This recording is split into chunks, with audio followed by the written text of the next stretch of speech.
pour les autres questions, qui veut prendre le relais? Allez-y, sur les technologies par exemple, ou, voilà, parce qu'il y a...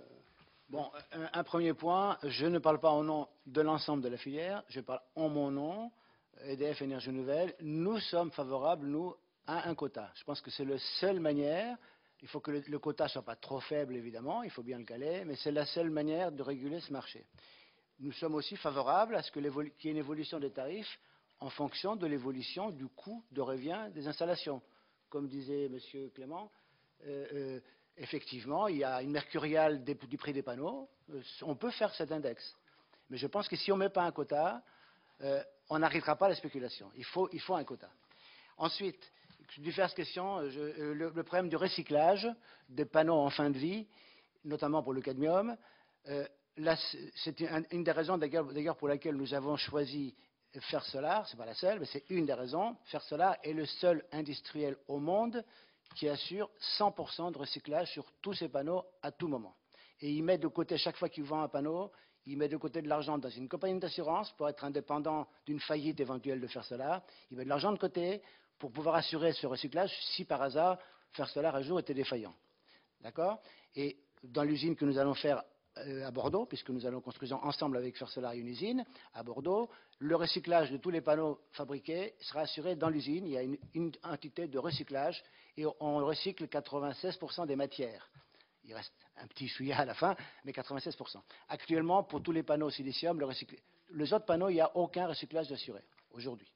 Ensuite, en ce qui concerne le stockage, effectivement, nous travaillons beaucoup sur le stockage. D'ailleurs, dans l'appel d'offres Creux, on avait répondu dans les DOM avec des procédés de stockage et on regrette effectivement que cet appel d'offres soit infructueux parce que ça aurait été une première.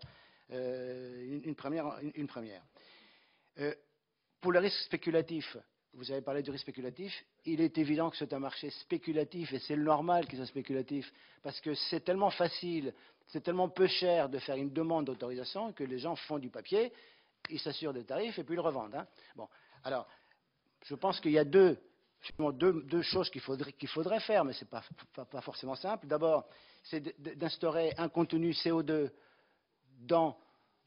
pour avoir droit aux tarifs, un contenu CO2 qui favorisera les fabrications françaises, parce que si on le fait comme il faut, ce contenu CO2, on verra que le contenu CO2, c'est le contenu CO2 de l'électricité qui a été utilisée, et ce qui est fait en France avec l'électricité nucléaire, c'est imbattable. Hein. Alors ça, c'est un premier point. Et le deuxième point, je sais que je vais faire hurler beaucoup de monde. Je l'ai déjà proposé il y a 2 ans, on m'a dit que c'est impossible à faire. C'est pour éviter la spéculation, c'est très simple. Faire ce qui a été fait en Espagne, mais malheureusement trop tard. Quand vous déposez pour avoir le droit à être connecté au réseau, vous payez. Vous payez soit en argent, soit en garantie bancaire. Et si vous ne faites pas votre usine, vous le perdez, votre argent. Hein. Alors ça évitera beaucoup de spéculation. Hein. Je l'ai proposé il y a 2 ans, on m'a dit que ce n'est pas démocratique parce que ça favorise les gros par rapport aux petits. Mais il faut savoir ce qu'on veut. Voilà. C'est une proposition que je fais. Je pense qu'il faut la faire parce que la spéculation va continuer. Hein. Maintenant, pourquoi il n'y a pas de filière industrielle en France? C'est relativement simple. Il n'y a pas non plus de filière industrielle pour l'éolien. Hein. C'est relativement simple parce qu'on est parti, on a créé les conditions de ce marché beaucoup plus tard que nos voisins. Donc, à un moment où l'industrie était installée ailleurs, ça c'est un point. Et l'autre point, c'est parce qu'il y a une imprévisibilité sur le marché français. Vous voyez bien que aujourd'hui, on remet en cause, à juste titre, ce qui a été fait il y a 2 ans. Donc, comment voulez-vous qu'un industriel qui va amortir son usine sur 10-15 ans vienne s'installer en France? Il n'y a pas d'autres avantages compétitifs comme il peut y avoir en Chine, la main-d'œuvre, très bon marché, des subventions gigantesques. Il n'y a pas l'avantage qu'il y avait en Allemagne de l'Est, parce que c'est toutes les usines. Il faut savoir que toutes les usines allemandes sont installées en ex-Allemagne de l'Est. Pourquoi? Parce qu'ils avaient droit à des subventions autour de 50%, et sinon plus. Et qu'en plus, il y a une main-d'œuvre qui est très formée et qui est nettement moins chère, même qu'en Allemagne de l'Ouest. Donc, avantage main-d'œuvre et subvention. La France n'a aucun de ces avantages compétitifs. Alors, si on veut qu'il y ait une industrie en France, et il faut qu'il y ait une industrie, à mon avis, il faut au moins avoir de la visibilité. Mais visibilité sans spéculation. Ce n'est pas facile, mais c'est faisable. Hein. Quant à la R&D, si elle va aboutir, oui, elle va aboutir.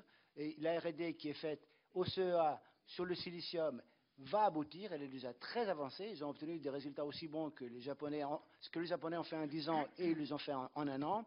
Ils sont aujourd'hui à plus de 20% de rendement sur des cellules taille industrielle.